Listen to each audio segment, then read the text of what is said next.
Good evening, everyone. It's May 5, 2012. I'm Rene Ritchie, and tonight we're talking about Apple versus Samsung in the modern smartphone world. We're also talking about what we might see in iOS 7 and what we might see in terms of Apple hardware this year. This is the iMore Show. Joining me today is the awesome Christina Warren of Mashable. How are you, Christina? I'm good. How are you? Immediately that I said you're going to be on the show, people asked me not to use the word awesome, so I had to use it immediately. Immediately. I had to take the power out of their protests. Sorry, guys.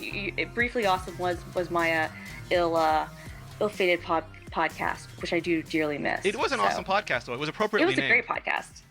Thank you. I was a big fan. That's why you kept showing up every week. It is. I mean, it might have just been me and like a couple other people, but like I liked it.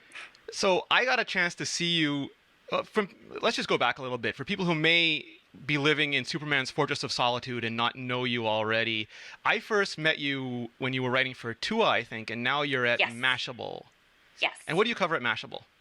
So I'm our senior tech analyst. So I do a lot of different things. I do a lot of our reviews, a lot of our mobile stuff. I focus a lot on dev and design, and I also kind of look at big picture stuff, like where mobile is going, as well as kind of covering the intersection between the entertainment industry and the tech industry. So the way that the technology has changed in the way that things are created, consumed, and distributed.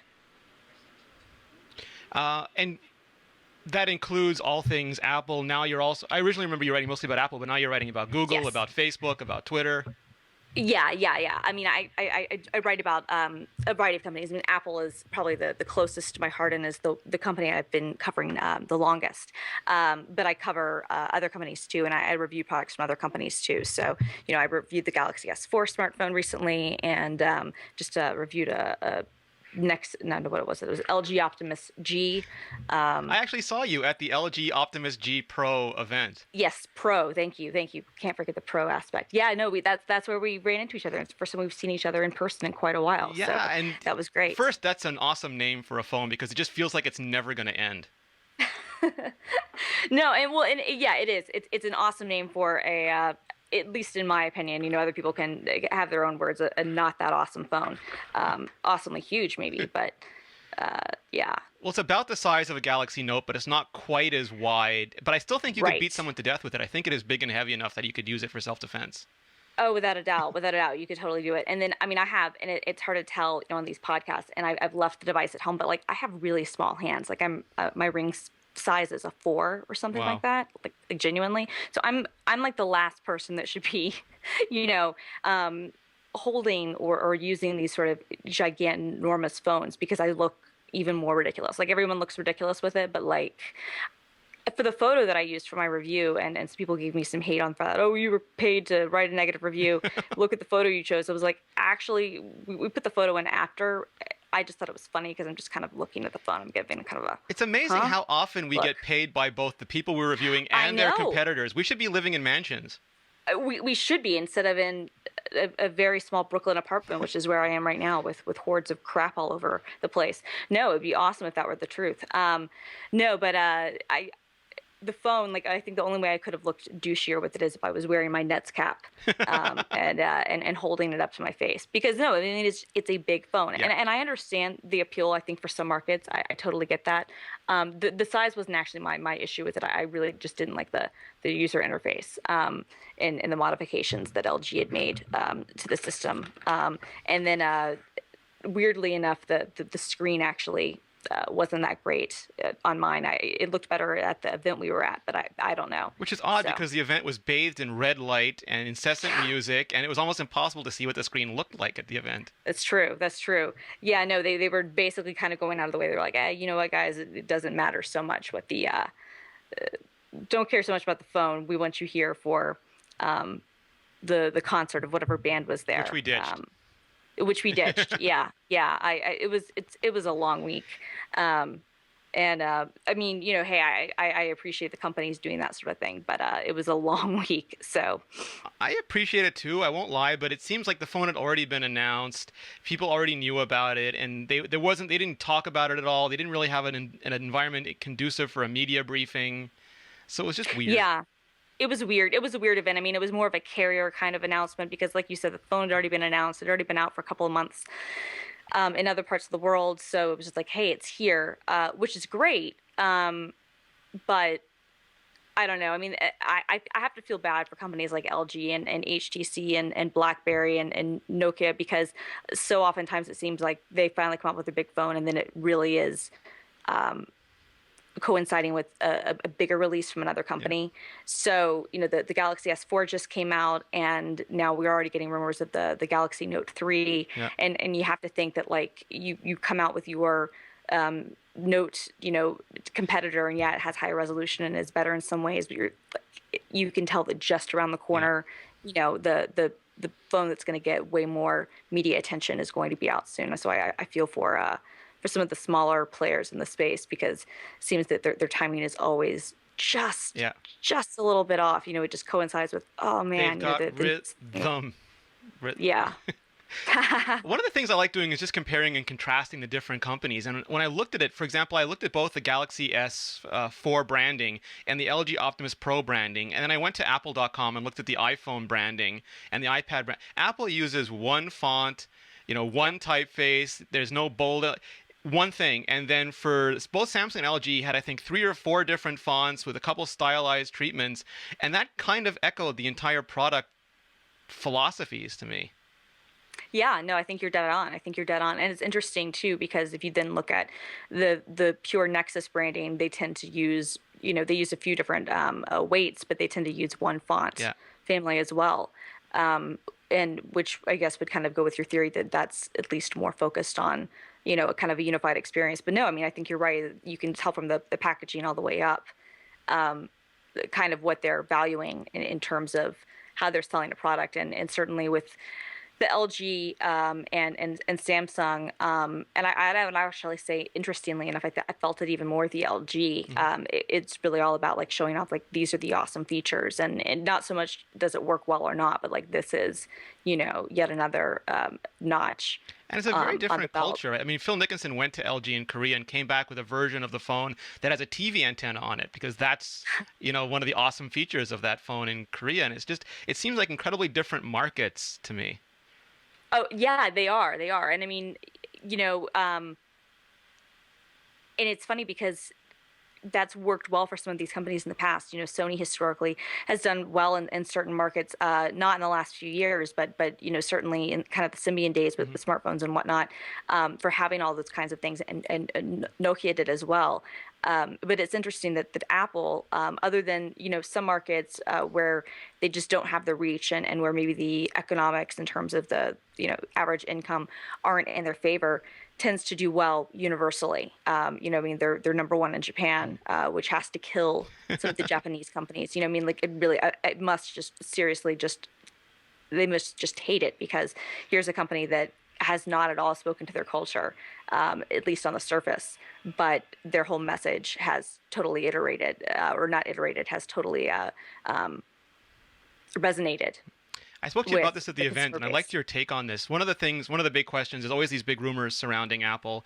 We've seen the Optimus, so I've got this right, the LG Optimus G Pro. There's going to be a Galaxy Note 3, which will probably be 27 inches wide, if I know Samsung correctly. There's all these rumors of a larger screened iPhone, maybe a 5-inch iPhone. Is that a device that you would all want?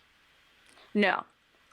I mean, I get why in certain markets it makes sense. I get why in certain markets where it's not advantageous and it's not affordable enough, you can't afford both a tablet and a phone to have, the separate device. I can actually totally understand that. For me personally, no, I think that it's too big, and I think it gets in the way of what a phone's kind of supposed to do, which is ultimately kind of be your life companion, but you kind of want it to, as Samsung does, but you want it to disappear.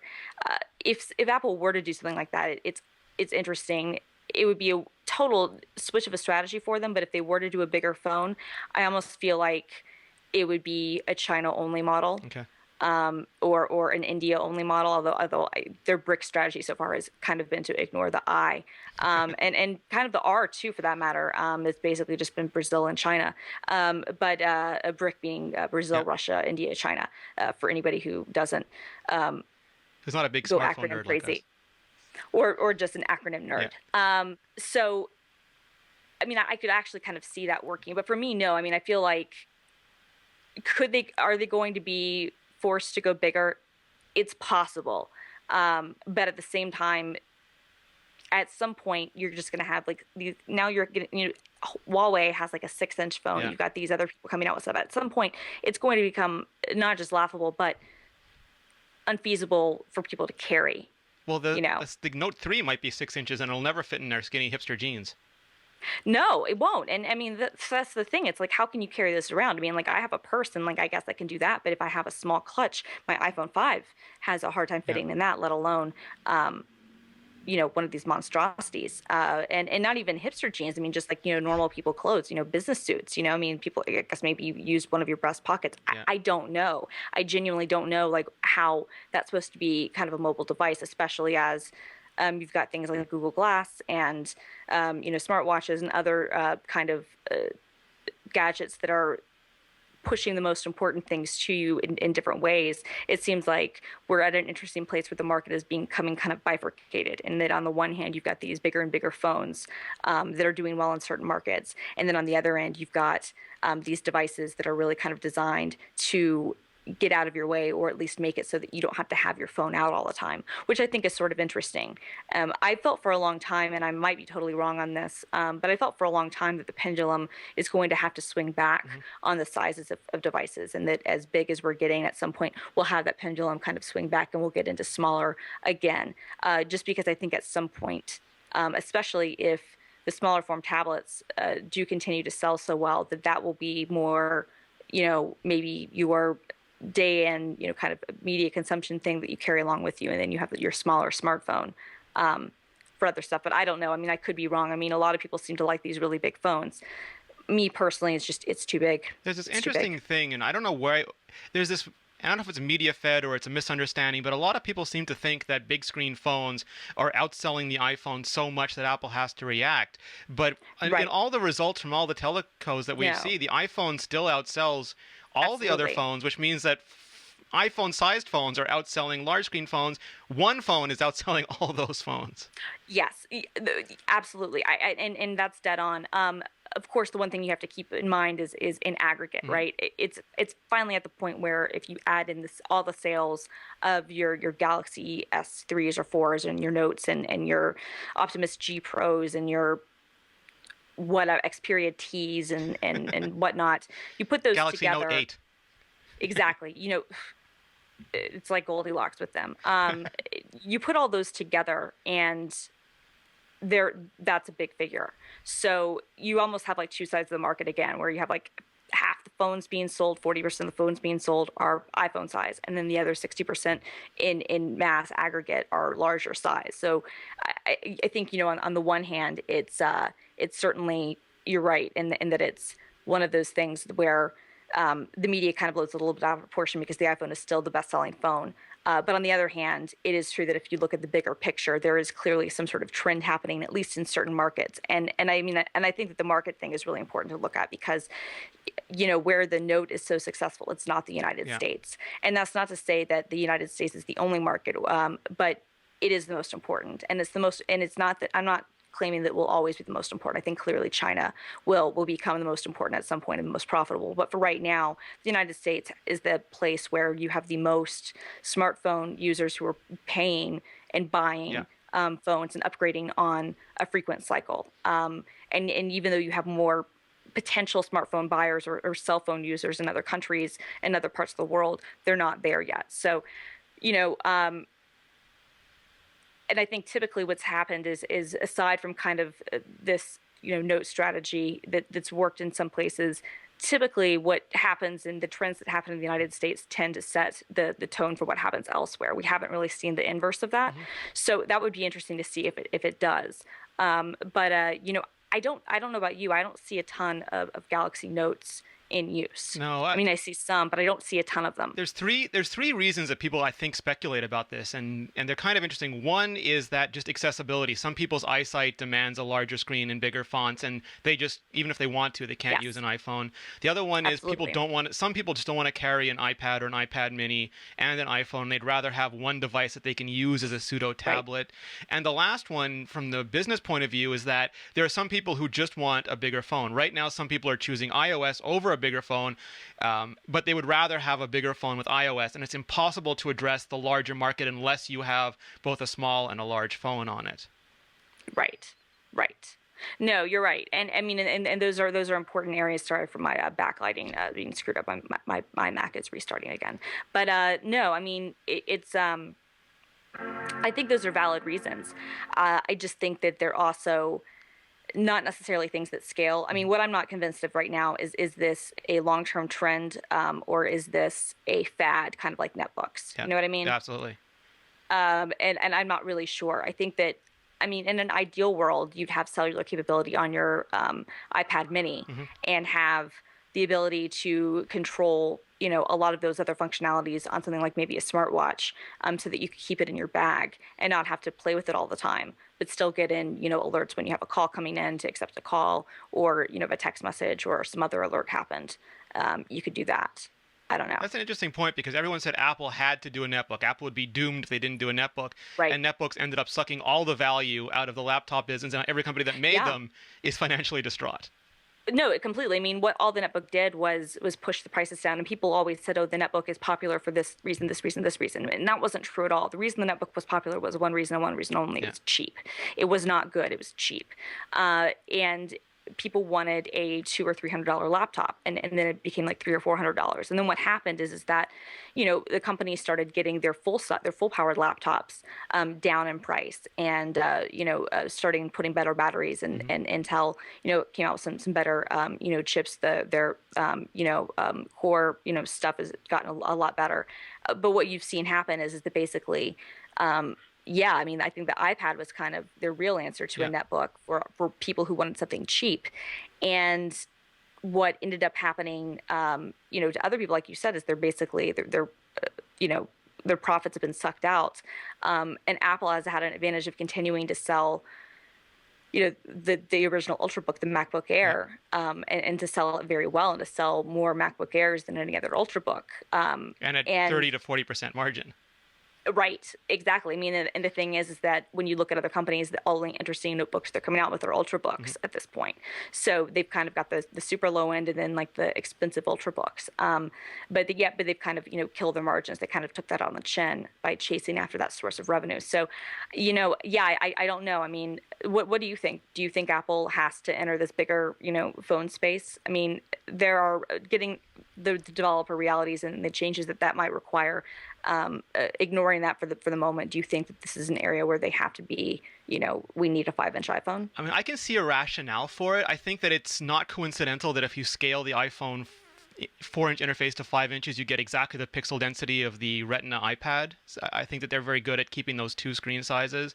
I also think it does add an addressable market. And one thing where it may help is that right now Apple has one phone a year, pretty much the same time of the year, and that means that HTC and Samsung and BlackBerry and Nokia and everyone can time product releases halfway into the cycle and get a lot of attention while Apple is completely silent. So I think if they had two models, even if it was only slightly bigger, it would give them at least more of a footprint in the market.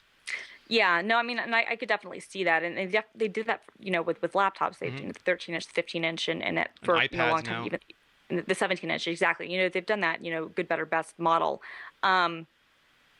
It'll be interesting to see what they do with it. If they do it, they're going to have to address what to me is the biggest problem with a lot of these big screen phones is they're so anti-woman.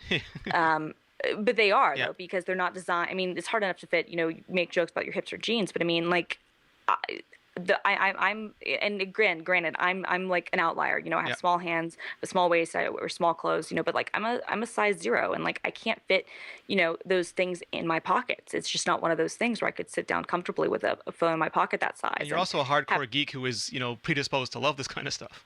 Right, and but exactly. But like then as a woman, like when I'm looking at like how am I going to organize this with my outfit and how am I going to carry this around and like what am I going to do? Like that becomes a problem. And I think that, the iPhone has been so popular with both sexes where for a long time, I think until the Galaxy, a lot of the Android stuff was really targeted solely at men. I think the whole Droid Does campaign was basically nothing but testosterone. It was basically a porn commercial dressed up as a phone.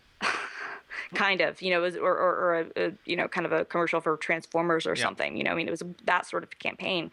And I think that, the big phone can appeal to that, but that's only half of your addressable market. And so, I think if Apple does do a bigger phone, they're going to have to find a way to address the fact that it's not going to be great for women, and women buy a lot of iPhones. Which is interesting, too, because we were talking about the Galaxy S4 when I saw you, and we had considerably different takes on it. I went to the event and I got to hang around with Alex Doby when he reviewed it for Android Central, and you liked it a lot more than I did. Yeah, I did.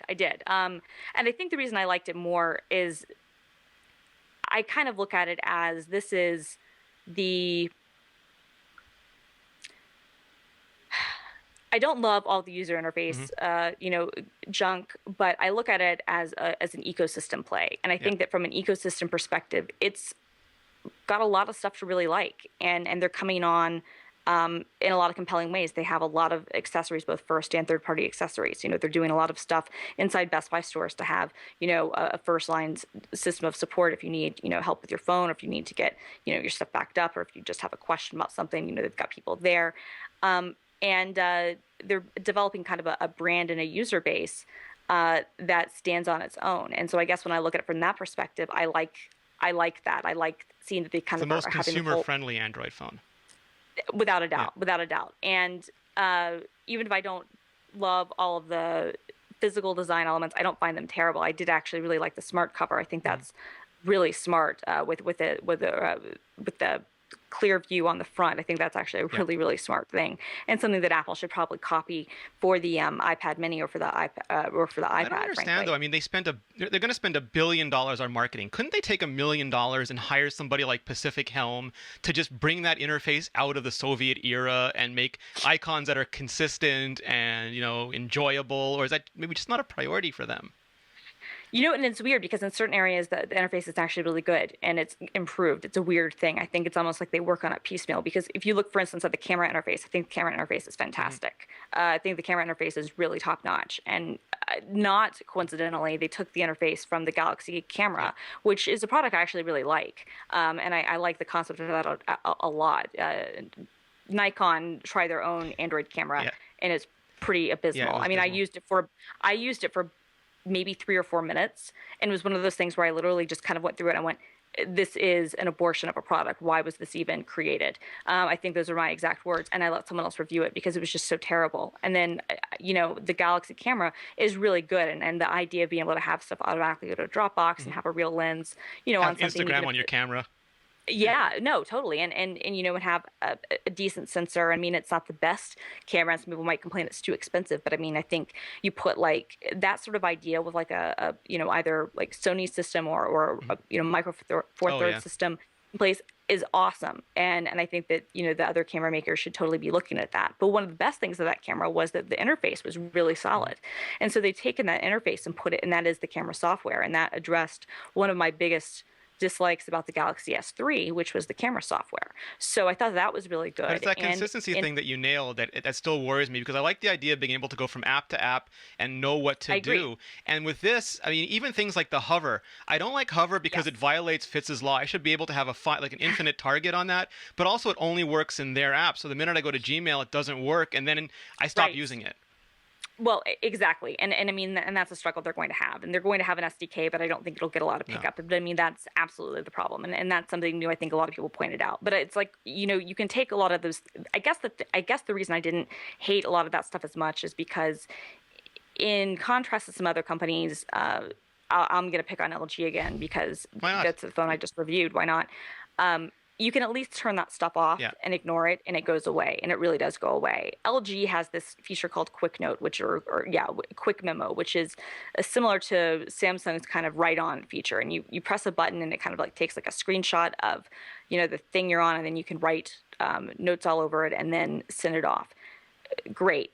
except there's a button that is dedicated to that on the side of the phone. The phone is so big, you frequently find yourself hitting that button, and then it freeze frames, and then you're trying to move, your finger around, and you're drawing on the screen. It's a terrible experience. It's a terrible thing. And, even though I disabled Quick Note from the top bar, that button still had that setting. And there probably is a way that I could have remapped that somehow, but it wasn't, the brief time I had with the phone kind of, during the review, I wasn't able to figure that out.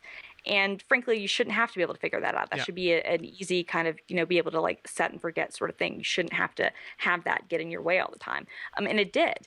And so, I mean, the hover thing, which again can be cool, but as you said, it only works in their official apps. That's a problem. But at the same token, if it's in an app that doesn't support it, it doesn't work. It's not going to just. I just have such poor eye-hand coordination. I have to hit that glass screen to get to my target. There's no way I can keep my finger just above it at any point in time. Yeah, no, I mean, and that was a weird thing for me to get used to it. I mean, and once it was kind of explained to me how, it's just the capacitive sensor cranked up and it's, a couple of centimeters or whatever, millimeters, I was able to get the hang of it. I never really got the hang of the IR stuff and like the gestures, although I did like the gesture for like answering the phone if your hands are wet. If you're eating ribs like in the commercial, which I quite liked. Yeah, no, and I mean, during my testing of the phone, I actually did that a couple times. I was like, cool, that's actually really handy. But I think if you're going to have the gesture stuff, then you need to have it work across all apps. Now, to be fair, Apple is fortunate in that when they roll out new features, OS-wide features, usually major apps are quick to embrace them. Well, they make it so easy, right? They make a framework, they put it in they make it drop dead easy to integrate it. Sure. But by the same token, if they're to go to a more gesture-based interface, which is now what some of the rumors are suggesting about iOS 7, which would be great, I think. You have to be careful the way you do it, but certainly would be cool. Not every single app is going to support it either. So you're going to have to, apps will have to be updated, and usually developers are really quick about doing that, but there might be some that take longer than others. So there's always that sort of question when you introduce anything like that, and it hasn't been like a base part of the phone or the ecosystem. Isn't it interesting though that everyone might get air gestures before Microsoft, who released the Kinect, actually adds them to Windows Phone? Yeah. Although, totally. Although, I'm really hoping that whatever the next Xbox is, the 720 or whatever, I'm really hoping that they will take a much more first-party integrated with Windows 8 and with Windows Phone 8 approach.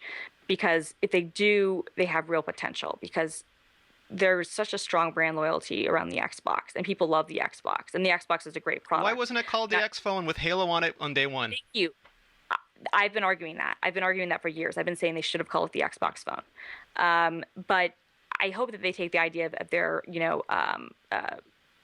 project, it's not Project Glass, it's... The blue one? No. It's their app. They've got it for iOS as well. That'll work with the Xbox. It's kind of like a second screen. I don't remember either. Isn't it Microsoft Smart Glass? Smart Glass, yeah. Smart Glass. Thank you. So but if they could take that Smart Glass stuff just kind of up to the next level and really have coded ecosystems both ways, I think that would be great. The problem, from what I've understood and kind of talked to people, is that for a while the teams were not really in direct contact. So you kind of had your Xbox team working on one end, and then you had your your Windows Phone team kind of working on other things. Which has been the problem since like 1990 under Bill Gates. Yeah, no, totally. And I mean, when I was briefed on a lot of the Windows Phone 8 stuff and a lot of the Xbox changes, they actually said, once we realized that we were doing a lot of similar things, we actually merged some of the teams together. So with any luck, there will be more synergy in the future. I've had these fingers crossed for 12 years, and I'm not going to uncross them. No, I know. I agree. I'm not either. But it would be really great if when that happens, when the next Xbox comes out, if they would do some really great first-party integration and make it really killer. Did you see those?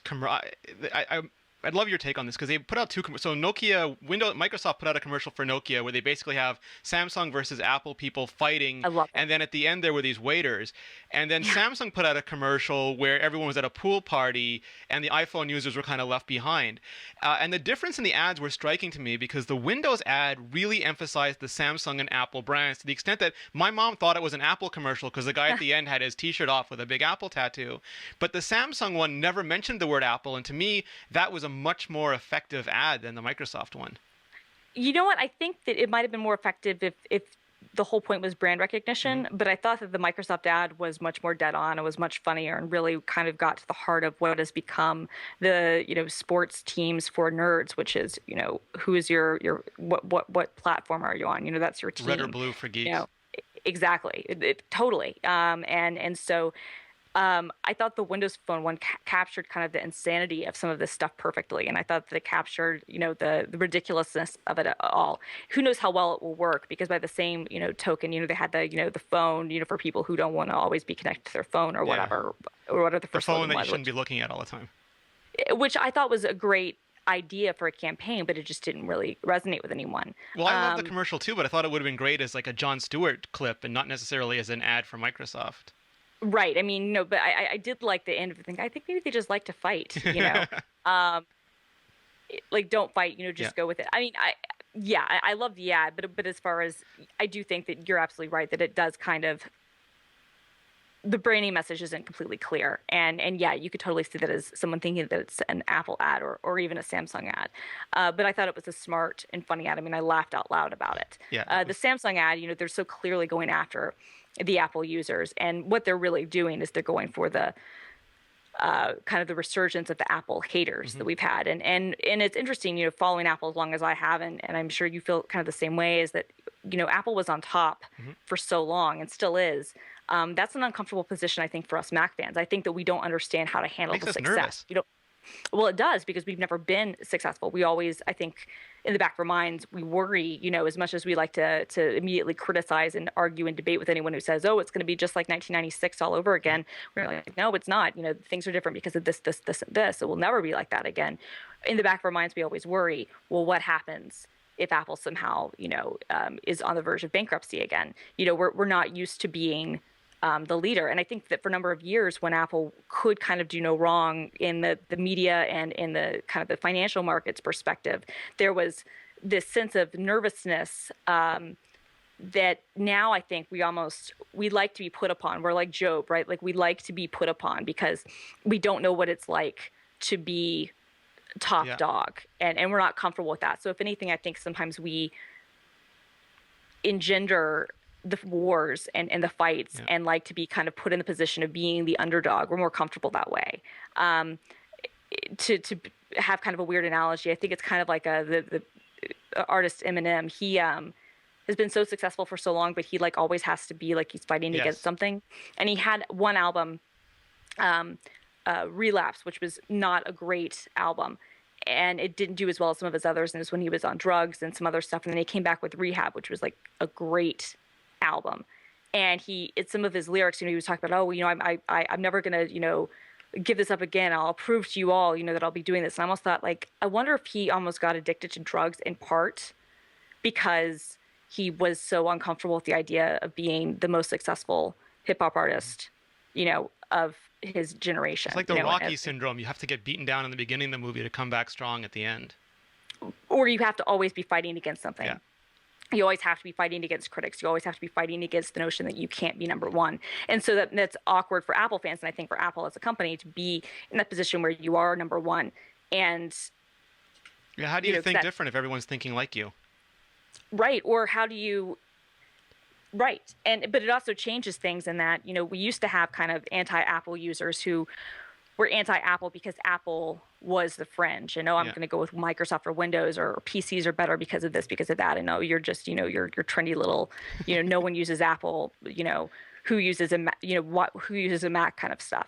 And now it's kind of the opposite. Now it's kind of like, well, we don't want to use Apple because everyone uses Apple. Which is kind of what I think made Samsung's ads so effective now, is that they're kind of attacking Apple's cool factor. They're saying it's ubiquitous. It's your parents' smartphone. They're trying to, and that's, as much as Apple's strength has been that mainstream savvy, Samsung, I think, is kind of deftly making it a weakness.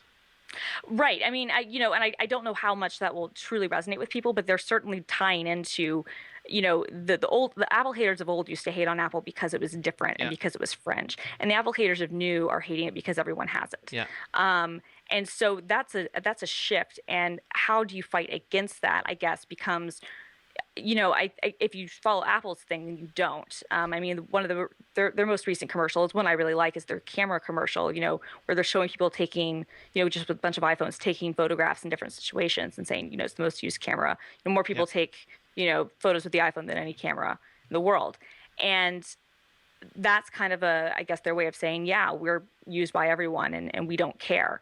And I guess their cool factor as a company has never really so much been about exclusivity as much as it's been about, the brand exudes luxury. Yeah. Whereas Gruber calls it attainable luxury.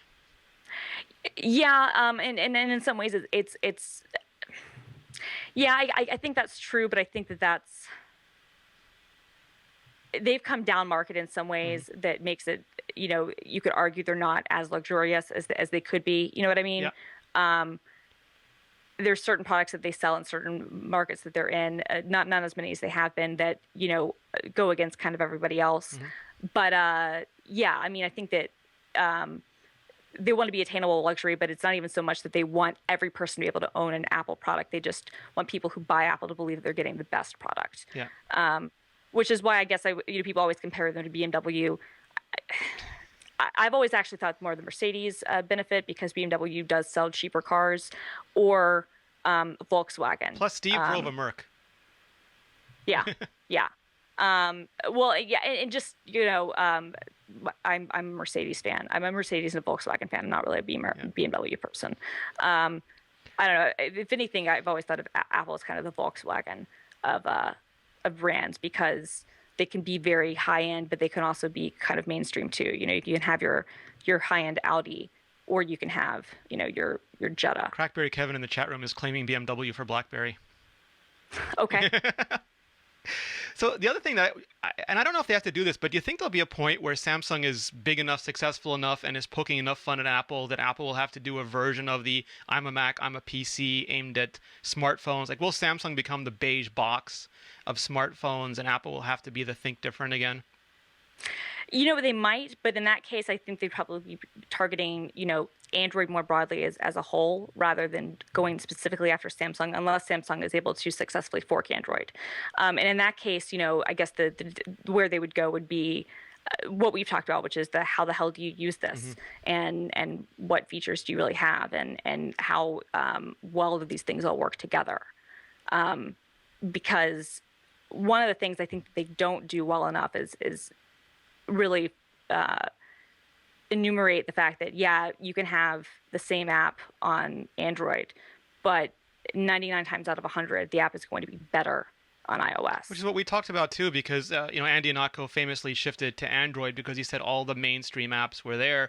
My home screen has hardly any mainstream apps on it. It's all the Fantasticals, the Tweetbots, the Launch Center Pros, and they just don't exist anywhere else still. No, they don't. And even the ones that are mainstream don't work as well. They just don't. They don't look as good. They're not as fluid. And even though some of them can do certain things, like I love the fact that in almost any app, I could upload directly to Dropbox or Google Drive, or that they have a much better, APIs for talking to one another. And that's something I really wish that Apple would add more hooks into, so that apps could much more easily talk to one another. Some apps can do it, but it becomes more limited. I wish that they would make that much, much easier for developers to do, so that we could have some of this cross communication stuff, especially with iCloud. It would be kind of a perfect place to say, hey, if you have a file of this type on iCloud, any of these apps can access it and can do these things with it. But that aside, almost every single case, the app is a superior experience, both from a user interface perspective, but also from just how well it works, and oftentimes and what features it has.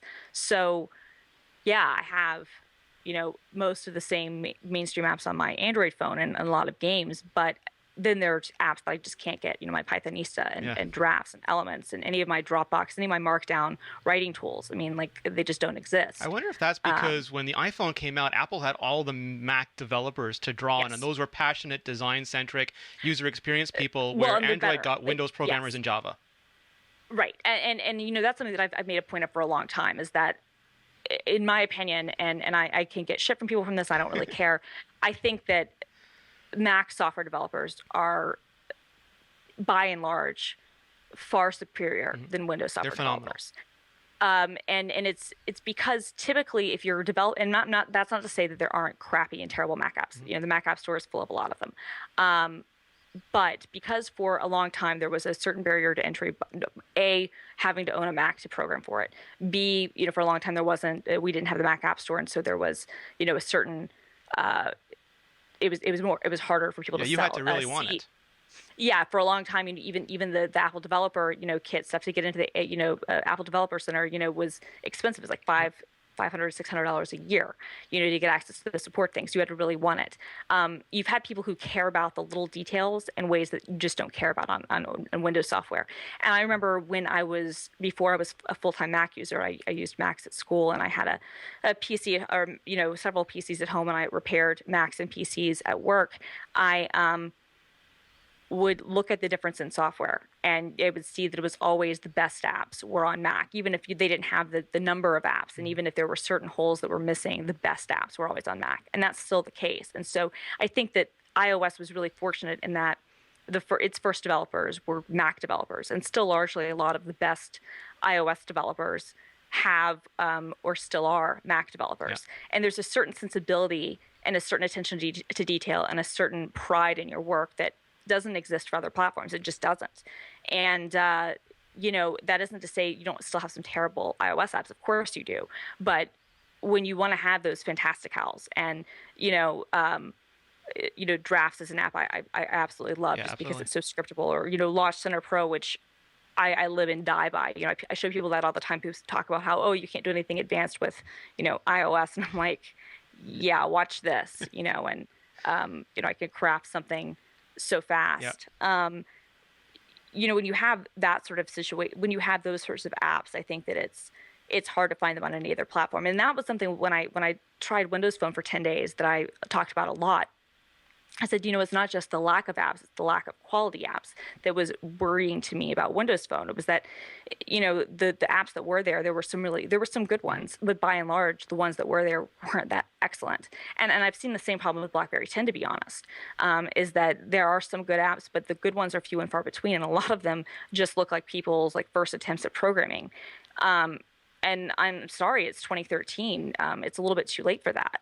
I don't know what the solution for that is, but I do know that, but there's a difference, and an expectation of what an app can do and how well it will work is different. And I think that iOS users have different expectations for apps than Android users do. So if all of your core apps are available on Android and you don't see the need for a difference, that's fine. But I think that for people like you and I, which granted are probably a small percentage of the overall user base, we would never be happy being full-time on another platform because we would miss the attention to detail as well as the apps that you just can't get. Which is ultimately why I stopped. I was a PC user I started off with an Apple II. I had Macs, but I was a PC user for a long time, and I just didn't want to work that hard for my computing anymore. Right. And that's what I feel like with the iPhone. Here. It's just with my Android phone, I'm always tinkering on it. With the iPhone, I can just use it. Right. I mean, and that's not to say I wouldn't like some changes in how some things work. I mean, what would you like? Because iOS 7 is probably coming up in a month. You have a wish list, a dream list? I do. I mean, I would like some overhaul of the user experience. I don't think the grid is as bad as people say it is. I think that fundamentally it's not a bad way at all to access stuff. I think that it makes a lot of sense. But I think that having some other options, at least kind of going back to the old home screen or welcome screen from the Palm days, and actually from the Windows Mobile days, the Today screen, I thought was a great metaphor, and one that frankly no one really has. I think Windows Phone comes the closest to it, actually. But I think that having the Today screen, which really, I mean, it could be just as good as having the notification bar pull down. Having that as just as a main screen, I think could be great. But the big thing I would really like to see would be the better inter-app communication, because that's an area where I think that they are losing out. And I understand Apple's strict API requirements, but there should be certain apps that maybe can get whitelisted if they've can agree to follow certain rules or something. But there should be a way that apps can talk to each other more and can perform more autonomous To go actions. back to the first one, the home screen one for a second, 'cause I think that's interesting. I like the Windows Mobile home screen a lot. I don't like tiles too much because they change around and they lose consistency. But I always thought, they're not going to change the basic springboard because there's 100 million soccer moms and dads using that. But when you swipe sideways, you get Spotlight, and it's just an empty box now. And they could put like BlackBerry 10 has the hub there. Some other, I forget what Android has, but there's all these different things that they could put just a swipe away from the home screen. Right. No, totally. I mean, if you just put a swipe away and then immediately kind of saw your widgets of your weather and your calendar and your other stuff, I mean, I think that could be great. Or even if it was just one screen that you could kind of designate in an easy way, and it had a quick access to an app launcher that would take you to the next screen where all your apps are. I think people would get used to it without a problem. I mean, people have gotten used to Android's, various widget screens and whatnot. So, but I think that inter-app communication is the thing I would like to see the most, because that's where I feel like things need to go. So I guess that's what I would really like to see. And they have a model on the Mac, because you can punch out of the sandbox on Mac apps to do things. I forget, there's a word for them. There's a word that they'd let you do it. It's like Power Box for the file manager.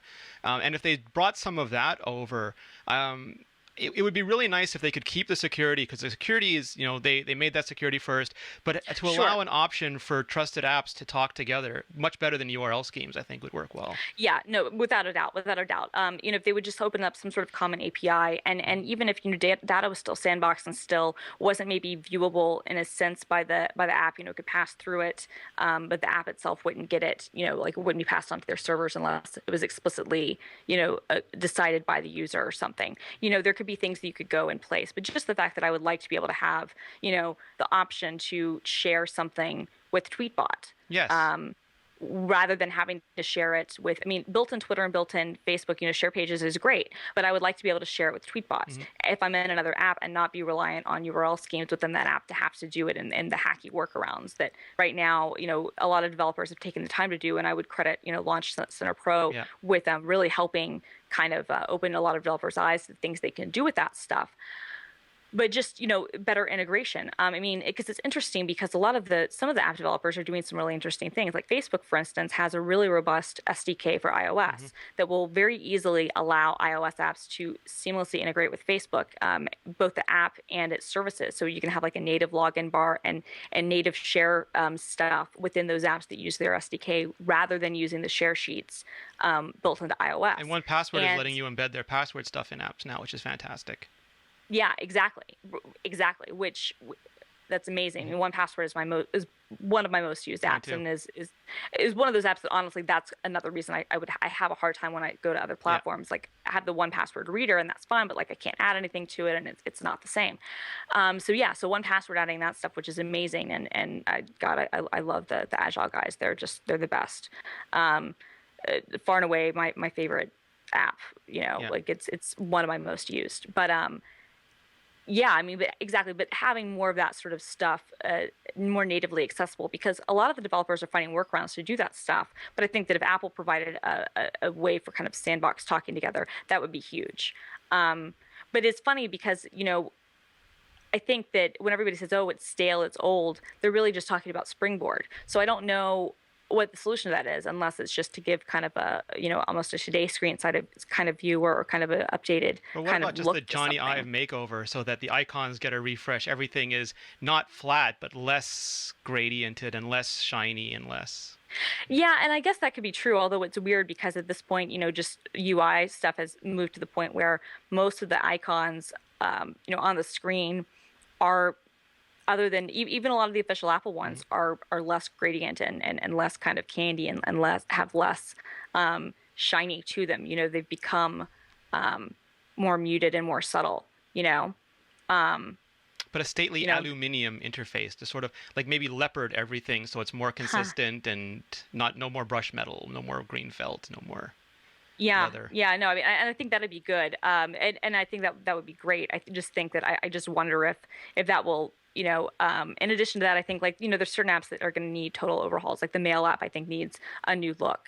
It's serviceable and it works well now, but it needs a whole new UI look, because it's been sporting that same kind of basic kind of striped background, list view, it's rocking UI the list view. 2007 UI kit. Exactly. And so I think stuff like that, needs kind of an overhaul. Which is a rumor, right? There's a rumor that Ive is There is working a on a rumor. new mail and a new calendar app, but we don't know if that's iOS 7 or iOS 8 yet. Right.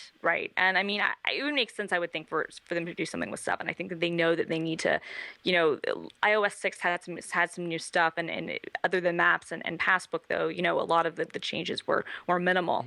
I mean, I think they're due. It's been, it's been 5.5, it's been 6 years. So, we're approaching the 6th anniversary of the iPhone. So, which is nuts to think about. Like, it'll be, in what, 5 weeks, Yep. 6 weeks, June 29th. So that'll be, I don't know. They need to do something, I think, just for their own kind of consistency, just to update stuff Is across it the board. fashionable now? Do phones have to be more, does Apple have to be more conscious of fashion in terms of interface just because it is such a more mainstream market and people are used to things changing more often?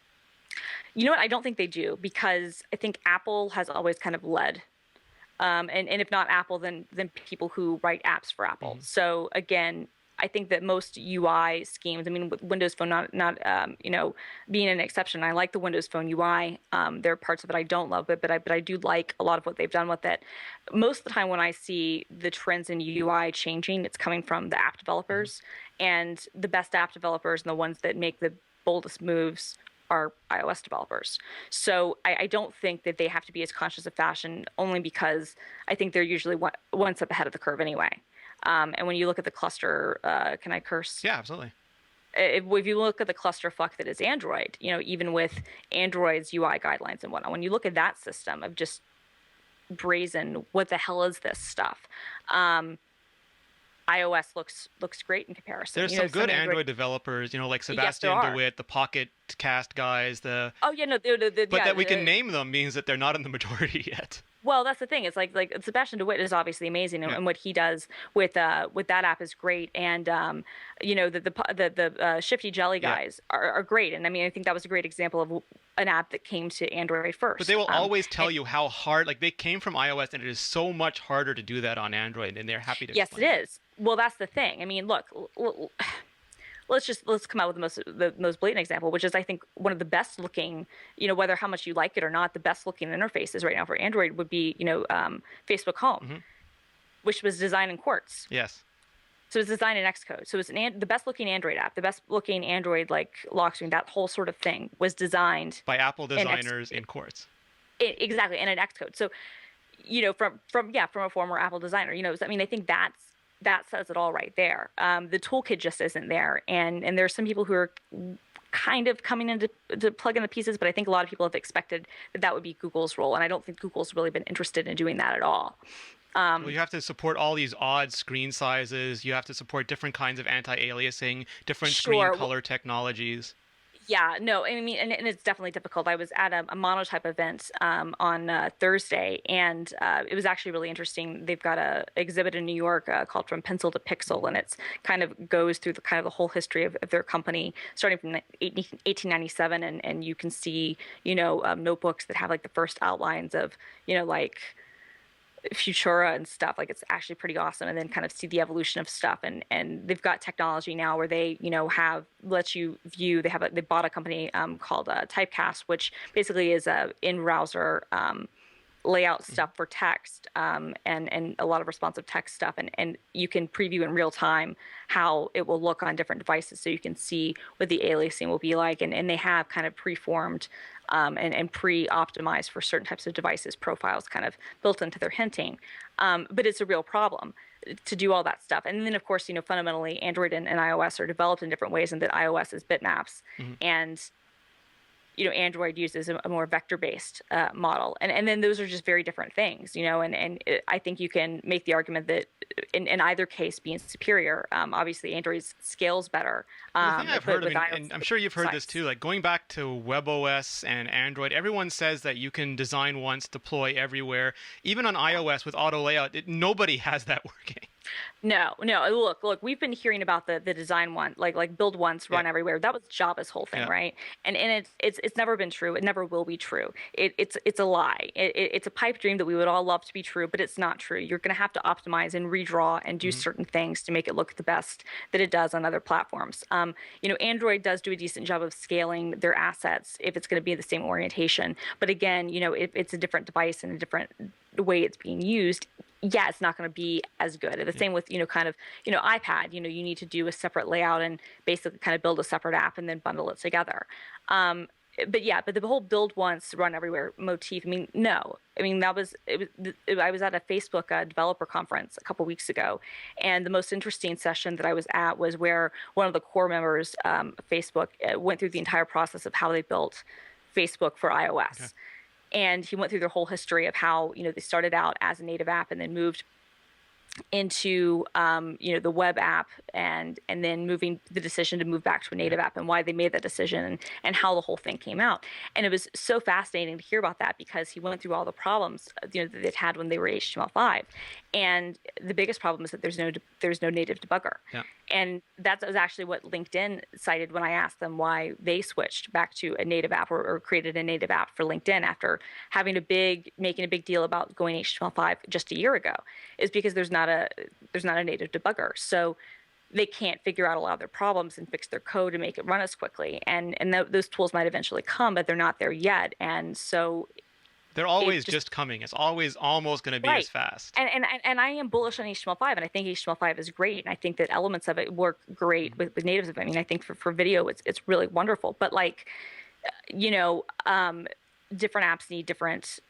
You need to use native tools whenever you can, because it's the best solution. And if you have to use a framework, or something like that for speed, or just because you don't have the resources, I mean, that's fine. It makes sense. But for a lot of data intensive apps, things like the Facebooks of the world, it doesn't scale and it doesn't work the way that they really thought it would. And people who've been saying that you could do this, we've been hearing it for 15 years since Java started, and it's never been true. And I don't think it ever really, or 20 years, I guess, since Java started. So and I don't think it ever really will be true. But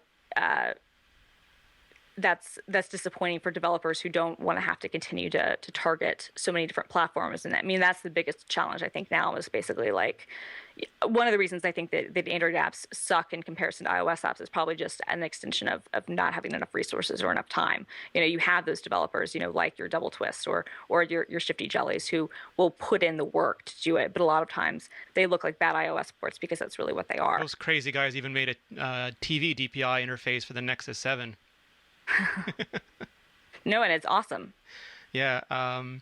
Yeah, I think a lot of that's true, and I think that that's one of the things that sometimes people forget about with iOS is the SDK and the frameworks and UI kit and all the things that they just give you, and the consistency of screen size, which is sometimes hamstrings you because they can only really have two sort of resolutions in the field at once, or it breaks that model. But they seem to do it incrementally. Like they went to Retina and then they went to 16:9, so they don't make the changes all at once, but they do steadily grow the platform. Is there anything else hardware-wise you're maybe looking forward to? I don't think we'll see a new phone at WWDC, but later in the year, do they need to go NFC, wireless charging, anything? NFC, I don't think they have to. I mean, it would be interesting, but I think NFC has so many other problems that are bureaucratic in nature that, a lot of phones ship with it, and very few NFC transactions are taking place. One of the interesting things that happened at Mobile World Congress was that Visa announced that their secure element would be inside all of Samsung's phones, including the Galaxy S4. And that's actually interesting, because that kind of is bad for Google, because Google has wanted to control the secure element for Google Wallet. And of course, none of the banks and none of the credit card companies and none of the carriers have wanted to agree with that, except for Sprint. So, but Visa, their system, ISIS, has been, they've been working with ISIS, which is a group of U.S. carriers and banks, kind of a consortium, have been agreeing to use Visa's technology. I think they support MasterCards as well. If we can get enough phones that support a consistent standard, then that might be able to come out. But I think Apple has enough time to not have to really go big on with NFC. I think the Passbook could actually potentially be a really good NFC solution. Yeah. But I mean, honestly, Apple could do NFC now just with a case. They could sell an NFC case that would get away from them having to have anything built in, and would kind of avoid the, the secure element question for right this second. So I think that could be coming. I think wireless charging, again, is also really interesting. And I would like, my only fear with that is I would like them to use the Qi standard. But knowing Apple, they probably want to use their own thing. So it'll be PowerMat, Qi, and Apple. Right. And PowerMat, can be Qi compliant. But I actually, it's funny. I've heard rumors that Apple and PowerMat have been in talks. So if that happened, that would actually be really interesting. Because the PowerMat guys certainly use and sell a lot of Apple stuff. And for my iPhone 4S, I've got a PowerMat case, which is really cool. But and they're working on getting, their PowerMat stuff installed in more clubs and in more locations. I mean, I think all that stuff is really cool. I think that I'm not really sure how much that makes a difference. People buying the phone, Is it? I think is a 5S, because this was the one thing that people have been saying, that Apple's been doing the 3G, 3GS, 4S, and now it's rumored they're going to do 5 and 5S. Is that still okay in the competitive market now, where you have the Galaxy S4, you have the LG Optimus, you have the HTC One, the Nokia, 928, whatever's coming next? Do they have to pick up the pace, or is that TikTok solution still okay for them? I think it is, as long as they do something bigger with the software. Because if you look at the Galaxy S4, they kind of hit a hardware wall. Mm-hmm. And so most of their innovation is on the software side. And a lot of that stuff will be backported to the Galaxy S3. And physically, the design is almost identical to the Galaxy S3. I mean, I wasn't the first one to make the joke, but I was one of the first, said, oh, it's like a Galaxy 3S, yes. So I think that's okay. But I think that the bigger thing I think they have to do, whether it's just, and it becomes just a perception thing, whether it's really needed or not, I think they just need to overhaul the look of the UI so that it looks like it's different. And people will buy the new iPhone because it's the new iPhone. Yeah. People claim to be nonplussed about the iPhone 5, and it was a huge hit, and it's one of my favorite phones ever. I wish the battery were a little bit better, but I wish the battery on all phones were a little bit better. I mean, that would be the one thing about going bigger. I don't know how many people buy a new phone every year anyway. It's usually more than a 1 year cycle. It's a cyclical thing. Precisely. So I think that they would get, a lot of people who maybe, the first batch of Verizon iPhone users, for instance, might be, due in time for their upgrade. And the first, a lot of the other 4S users. I mean, you could, get a lot of people who want to do that. So it certainly makes it easier on case makers and stuff, and accessory makers too, to not have to fully redesign stuff, and to have, a little bit longer for those things to work. But I don't know. I personally, and I would like to see a Retina iMac. That'd be awesome. What I'm actually thinking is that it'd be 4K, right? So they would just call 4K Retina, because at the distance that you'd be, it'd be equivalent anyway. Yeah. Well, I mean, that's the thing. The interesting thing now is that they're doing the middle. Everything that's in the middle ground gets the Retina, because the small stuff, there's too much battery drain. They can't fit battery in an Air. They can't fit it in an iPad Mini. And the big stuff, there's the yield rate is not good enough for the panels yet. So what it would be 5,036 by 28 something for Retina. Well, right, which is why I'm saying I think they would just go 4K, yeah. which is 4,000 by whatever. I think they would just do 4K rather than doing the typical doubling, and they would just do 4K resolution. Which they didn't do with the iPhone. They didn't go 1080p, which would have also been a standard res. Right.